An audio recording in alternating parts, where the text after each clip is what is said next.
TD numéro 9, équilibre général et optimum, exercice numéro 1. On va donc considérer une économie concurrentielle dans laquelle il y a deux biens de consommation et il y a un seul bien de production, ici ce sera le capital. On a différentes branches, branche 1, branche 2. Dans la branche 1, on a un bien 1 qui est fabriqué par 10 firmes. Chacune de ces firmes a la même fonction de production. Et puis on a une branche 2 dans laquelle on a un bien 2 qui lui est produit par 20 firmes différentes. Et donc ces 20 firmes ont également la même fonction de production qui n'est pas la même que celle de la branche 1. On a un certain nombre d'éléments qui nous sont précisés, notamment on nous indique que le prix du bien 1 est PJ. Le capital est obtenu sur un marché du capital au prix R, donc ce sera la rémunération du capital. Première question, dans cette première partie, dans une branche, est-il possible d'avoir différentes technologies qui coexistent? On discutera de cela. Deuxième question, déterminer l'offre de biens et la demande de capital pour la branche 1, pour la branche 2, donc on verra les deux cas de figure. Troisième question, déduire de ce qu'on aura établi en question 2 les fonctions de demande globale et de capital pour les biens 1 et 2. Deuxième partie de cet exercice, on va maintenant changer quelques éléments et notamment on va faire apparaître une dotation initiale en capital. Donc dans la première partie, on ne va pas focaliser sur la partie rémunération des individus qui sont présents sur le marché. C'est ce qu'on va faire dans la deuxième partie. Donc on va supposer qu'il y a une dotation initiale en capital de 80 et qu'elle est intégralement distribuée au consommateur. Donc le consommateur est celui qui dispose du capital, qui va éventuellement la vendre sur le marché et en retirer une rémunération. Il utilisera alors cette rémunération pour consommer. On suppose également que le consommateur est propriétaire des firmes et donc il va percevoir à ce titre-là le profit de chacune des firmes. Donc c'est un exercice qui simplifie un petit peu les choses. C'est un peu étrange de se dire qu'on va posséder des firmes dans lesquelles on va se verser un salaire et on va bénéficier également du profit réalisé par ces entreprises-là. C'est un peu particulier, mais voilà, l'idée c'est de simplifier au maximum le raisonnement. On nous demande deux choses, de déterminer les fonctions de demande en biens 1 et 2. Donc on adaptera ce qu'on aura trouvé dans la première partie. Et puis ensuite, on cherche le vecteur prix, donc on cherche l'équilibre général de cette économie. Et on fera l'hypothèse que R est égal à 1, donc le numéraire dans cette économie, ce sera la rémunération du capital. Donc première partie, première question, est-il possible qu'il y ait différentes technologies qui coexistent? À court terme, oui. À long terme, non. En fait, l'idée, c'est qu'à long terme, soit les entreprises vont toutes s'adapter et adapter la technologie la plus performante, donc les anciennes technologies vont disparaître au profit des nouvelles, donc les fonctions de coût les plus élevées, les fonctions de production qui amènent un coût plus élevé que les autres vont disparaître et ne restera que la fonction de production, autrement dit la technologie qui a un coût de production le plus faible possible. Donc soit les entreprises vont s'adapter, changer leur méthodologie de production pour avoir ce coût minimum, soit deuxième hypothèse, eh bien elles vont disparaître du marché, elles vont faire faillite et sortir du marché. On peut imaginer que dans certains cas, on ait des fonctions de coût qui aient le même minimum. Autrement dit, on aurait des technologies différentes mais qui coexisteraient uniquement parce que aux quantités d'équilibre, elles amènent le même minimum, le même coût minimum. Ça serait évidemment un hasard le plus total, ce n'est pas un cas générique, mais c'est imaginable. Deuxième question, on cherche à déterminer l'offre de biens et la demande en capital pour chacune des deux branches. Alors le problème est symétrique dans les deux branches, donc on va le détailler pour le premier, ça sera pareil pour le second. On nous donne dans l'énoncé la fonction de production de l'entreprise, donc qui est Q de I est égal à racine de KI, K étant le capital. Alors ça, on voit qu'on peut permuter, écrire autrement cette équation-là pour isoler KI et on obtient KI étoile qui est égal à Q de I au carré. On a juste modifié cette équation. C'est bien, mais ce n'est pas suffisant. Alors comment est-ce qu'on sait que ce n'est pas suffisant dans un exercice de ce type-là? On est sur la recherche du vecteur prix. Et donc en fait, ce qu'on veut, c'est que toutes les variables de notre économie soient écrites par rapport à un prix. Or ici, on a la quantité de capital qui est écrite par rapport à quelque chose, ok, mais par rapport à des quantités. Et donc ça ne nous intéresse pas. Donc on sait quand on arrive à ce stade-là qu'on n'a pas fini les écritures, on n'a pas KI en fonction d'un certain nombre de prix. C'est donc ce qu'on va essayer de faire. Alors, on a en tête une idée, c'est que on sait que à l'optimum, le prix est égal au coût marginal. Le coût marginal, eh bien, on va l'obtenir en dérivant la fonction de coût, et la fonction de coût, elle est fonction des quantités. Et on va écrire que ce coût marginal est égal au prix. Donc en fait, en écrivant la propriété de l'optimum qui est que le prix est égal au coût marginal, on va bien réussir à avoir une égalité entre le prix d'un côté et puis les quantités de l'autre. Et ça va nous permettre en fait d'isoler Q en fonction du prix et ensuite de pouvoir venir le réinsérer à l'intérieur de cette écriture-là. Donc c'est ce qu'on va faire. La fonction de coût de l'entreprise, elle est égale à la somme dépensée en capital et la somme dépensée en travail. Dans cet exercice-là, on nous a dit qu'il n'y a qu'un seul facteur de production, le capital. Donc ça veut dire que WL, autrement dit la dépense en travail, ici elle n'apparaît pas. Et la fonction de coût, elle est uniquement égale à RK. Ça tombe bien puisque K, on vient de l'écrire en fonction des quantités. Donc on obtient RQI au carré. Bon. Une fois qu'on a ça, c'est bien, mais ça ne nous donne toujours pas notre réponse, donc on va aller plus loin. Il faut qu'on aille à l'optimum. À l'optimum, le coût marginal est égal au prix. Donc on va calculer le coût marginal. Le coût marginal ici, c'est la dérivée de cette écriture-là, donc ça donne 2RQ de I. Si on écrit maintenant que 2RQ de I est égal à P1, eh bien on va être en capacité d'isoler Q de I étoile. On a isolé Q de I ici. Et ça, on obtient P1 divisé par 2R. R, c'est le prix du capital. P1, c'est le prix du bien 1. Et donc, on a bien obtenu les quantités en fonction du vecteur prix, en fonction de prix de l'économie.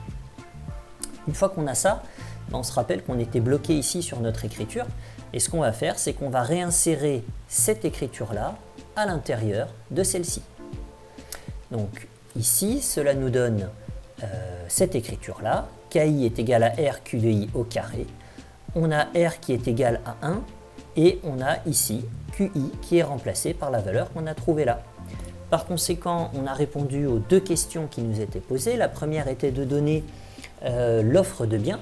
L'offre de biens est déterminée par cette écriture-ci. Et on nous demandait ensuite la demande en capital. La demande en capital est donnée par cette écriture-ci.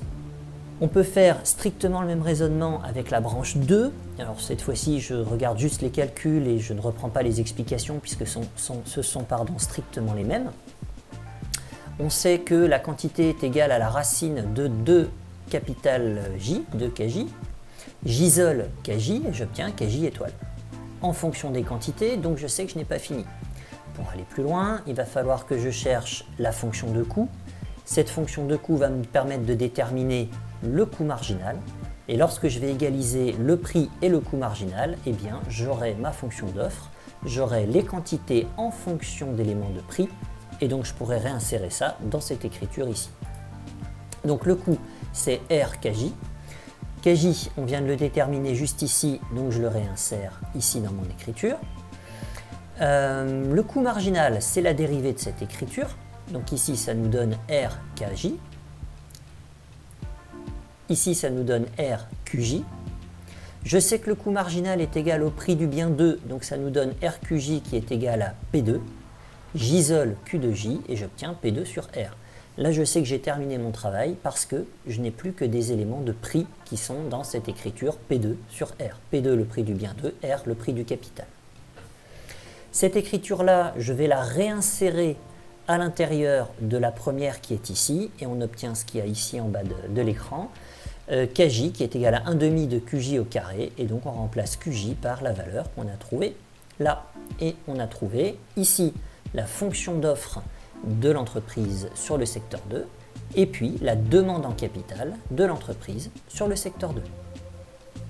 Troisième question, on demande de passer de la recherche d'un optimum individuel d'une entreprise en particulier à l'optimum des branches.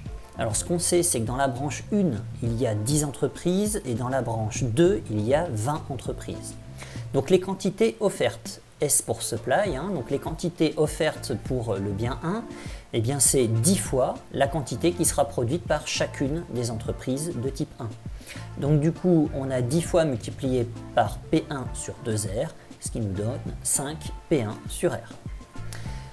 Sur le secteur, la branche 2, le secteur d'activité 2, eh bien on a 20 entreprises qui chacune produisent Q de J. Donc ça nous donne 20 fois P2 sur R, ce qui nous donne 20 P2 sur R écrit sous cette forme. Ça, ce sont les quantités offertes dans la branche 1, dans la branche 2. Maintenant, on va regarder la quantité de capital qui va être demandée. Alors ce capital, lui, il est indifférencié entre la branche 1 et la branche 2. C'est du capital qui est fourni à chacune des branches et qui donc est ensuite utilisé pour acheter des machines ou que sais-je. Quelle est cette quantité de capital qui va être demandée? On sait que dans la branche 1, une entreprise demande KI unité de capital. Et on sait que dans la branche 2, une entreprise demande KJ unité de capital. Il y a 10 entreprises dans la branche 1 et il y a 20 entreprises dans la branche 2. Par conséquent, le capital demandé dans la totalité du marché, c'est 10 KI plus 20 KJ. KI et KJ, on les a calculés auparavant, donc on peut les remplacer par les valeurs qu'on a trouvées au-dessus et on essaie d'écrire ça le plus proprement possible pour qu'on puisse ensuite l'utiliser dans des calculs. Vous avez remarqué le lettrage B, D, E. Ces petits lettrages stabilotés sont pour qu'on puisse ensuite se référer à ces équations-là qu'on va utiliser pour faire l'équilibre général en fin d'exercice. Dans la partie B apparaît un consommateur. Ce consommateur a une fonction d'utilité qui va être fonction des quantités consommées de bien 1 et des quantités consommées de bien 2. Donc Q1 va représenter la quantité consommée de bien 1 et Q2 la quantité consommée de bien 2. U est égal à Q1 fois Q2. Alors maintenant il faut qu'on trouve Q1 et Q2 en tout cas sur les quantités demandées. Donc on observe que la fonction d'utilité qui nous est proposée est une fonction de type Cobb-Douglas. Donc on ne va pas poser le Lagrangien et puis chercher à le résoudre, on pourrait le faire. On va tout simplement utiliser les propriétés de la fonction Cobb-Douglas pour gagner du temps. Et donc ici la quantité demandée en bien 1, ça sera 1 sur 2 multiplié par R sur P1. Et puis la quantité de bien 2 demandée, ça sera 1 sur 2 multiplié par R sur P2. Cinquième et dernière question, on cherche à établir l'équilibre général. Alors à l'équilibre général, on sait que chacun des marchés existants dans l'économie devra être à l'équilibre. C'est une application de la loi de Walras. Donc en fait, ici, il faut qu'on écrive, qu'on identifie, avant d'écrire, qu'on identifie les différents marchés. Il y en a 3. On sait qu'il y a un bien 1. On sait qu'il y a un bien 2 et on sait qu'il y a un marché du capital. Donc il va falloir qu'on écrive ici un équilibre général avec 3 équations, 3 équilibres sur chacun de ces 3 marchés. Il nous faut faire un petit nombre de calculs préalables. Sur le marché du bien 1, on aura besoin de la quantité demandée et de la quantité offerte de bien 1. On les a calculés précédemment dans l'exercice. Sur le marché du bien 2, on aura besoin des quantités offertes et des quantités demandées pour le bien 2, et ça on les a calculés, même chose, dans le début de l'exercice. Il nous reste donc à réfléchir sur l'écriture de l'égalité sur le marché du capital. Sur ce marché du capital, qu'est-ce qu'on sait? On sait que le consommateur perçoit un revenu et que ce revenu il va être écrit en fonction des gains qu'il va pouvoir obtenir. Alors quels sont ces gains? On nous dit dans l'énoncé qu'il a 80 unités de capital. Donc on peut imaginer qu'il vende ces 80 unités de capital ou alors qu'il reçoive une rémunération de ces 80 unités de capital, s'il ne les vend pas, s'il les conserve. Deuxième chose, on nous dit dans l'énoncé que le consommateur est propriétaire des entreprises. À partir du moment où il est propriétaire des entreprises, il a le droit de percevoir les profits. Donc, pour calculer le revenu du consommateur, dont on aura besoin pour ensuite faire nos équilibres, eh bien, il faut qu'on l'écrive. Alors, le revenu du consommateur, il est égal à 80R. Donc, on va faire pour l'hypothèse pour le moment qu'il conserve l'intégralité du capital qu'il a, sa propriété, il ne s'en sépare pas. Donc, il va l'utiliser pour faire des prêts et il va donc être rémunéré pour cela. Le coût du capital c'est R, donc la rémunération du capital ça sera 80 R. Il va toucher également le profit d'une entreprise du secteur 1, sauf que des entreprises sur le secteur 1, il n'y en a pas une, il y en a 10. Donc il va percevoir 10 fois le profit du secteur 1. D'une entreprise du secteur 1. Et puis il y a également le profit des entreprises du secteur 2 et donc on va devoir calculer le profit d'une entreprise du secteur 2 mais il n'y en a pas une, il y en a 20 donc il faudra qu'on fasse 20 fois ce profit là. Alors on va décomposer un petit peu, on va chercher le profit des entreprises de la firme 1, enfin du secteur 1. Le profit c'est la recette totale moins le coût total. La recette totale, c'est le prix multiplié par les quantités. Et le coût total, comme ici, il n'y a pas de coût du travail, c'est R K de I. Il s'avère que dans les éléments précédents de l'exercice, on a calculé tout ce qu'il nous faut. QI, on l'a calculé. Et KI, on l'a calculé également. Donc, on remplace QI et KI par leurs valeurs. Et on vérifie bien qu'ici, on n'a plus que des références à des prix. Donc, on va pouvoir avoir un résultat qui nous convient en termes d'écriture des valeurs économiques dans la recherche d'un équilibre général. Donc ensuite, c'est des mathématiques, hein. On va simplifier un petit peu ces écritures. Là, on a P1 au carré. Ici, on va appliquer le carré à l'ensemble de notre parenthèse, ce qui va nous permettre de faire apparaître des P1 carrés un peu partout. Et puis ensuite, on va pouvoir simplifier, hein, puisqu'on aura 2RP1 carré moins RP1 carré. Donc il ne restera ici que RP1 au carré, le tout divisé par 4 sur R au carré. Ici, on a un petit R qui traîne et là un R carré qu'on peut simplifier également. Et il nous restera du coup ici que P1 au carré sur 4R. On fait le même calcul pour l'entreprise J, c'est-à-dire le secteur 2, hein, deuxième activité. Donc la recette totale moins le coût total. La recette totale, c'est P2 multiplié par Q de J. P2, hein, on fait attention, on est bien sur le secteur 2, donc on ne prend plus P1 mais P2. Et puis Q de J, eh bien, ça a été calculé plus haut dans l'exercice.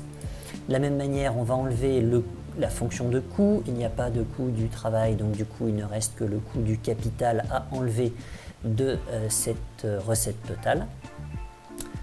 QJ, KJ, on les a calculés précédemment, on remplace, on simplifie et on obtient P2 au carré sur 2R.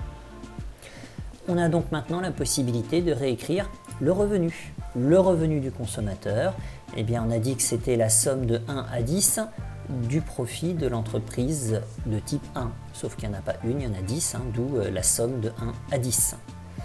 Alors, le profit, hein, c'était P1 au carré sur 4R, multiplié par 10, puisqu'il y a 10 entreprises, et puis le profit d'une entreprise du secteur 2, c'est P2 au carré sur 2R, multiplié par 20, puisqu'il y a 20 entreprises. On simplifie un petit peu et on obtient cette écriture. En quoi ça nous avance? Ben, ça nous avance parce que les quantités demandées pour chacun de ces deux biens, on les avait exprimées dans la question précédente comme étant R sur 2P1 et R sur 2P2. Très bien, mais là on n'avait pas fini puisque R c'est pas un paramètre prix en fait, hein. Et donc les quantités demandées ne sont pas écrites mathématiquement uniquement en fonction de prix. Donc il fallait supprimer cette référence à R. On peut le faire maintenant puisqu'on connaît la valeur du revenu en fonction de petit r, P1 et P2. Donc c'est ce qui est écrit ici. On a donc maintenant tout ce qu'il faut pour établir les trois fonctions établissant les trois équilibres de nos trois marchés. Donc le premier marché, c'est le marché du bien 1. On va égaliser les quantités offertes et les quantités demandées pour le bien 1. On a ces éléments qui ont été calculés précédemment, c'est les équations A et B. On a ensuite le marché du bien 2, donc on a besoin d'égaliser les quantités offertes et les quantités demandées pour le bien 2, ce sont les équations C et D.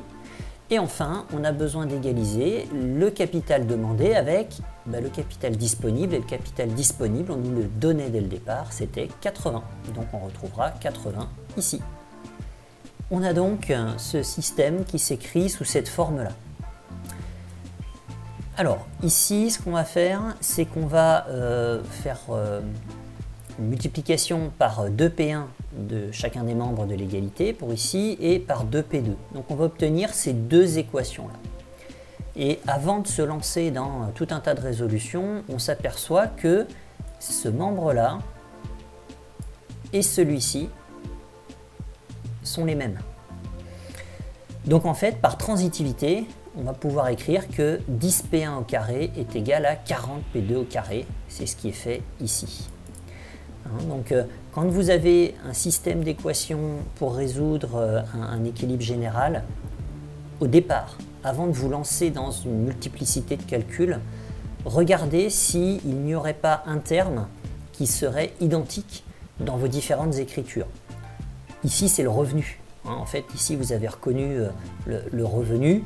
Et donc, le revenu, il était écrit dans chacune de nos deux fonctions de demande.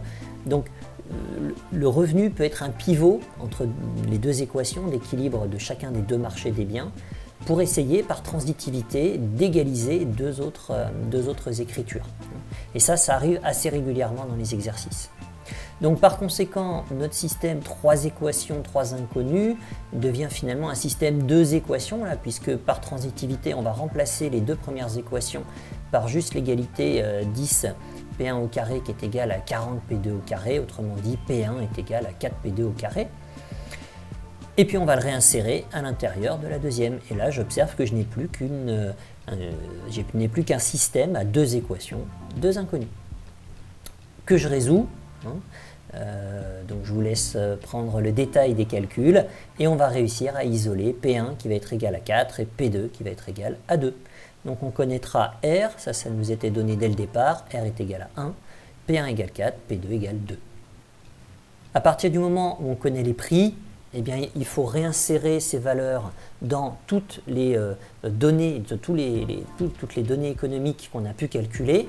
Rappelez-vous, on les a toutes calculées en fonction du vecteur prix. Donc une fois qu'on a le vecteur prix, c'est-à-dire 4, 2, 1, eh bien, après c'est du calcul.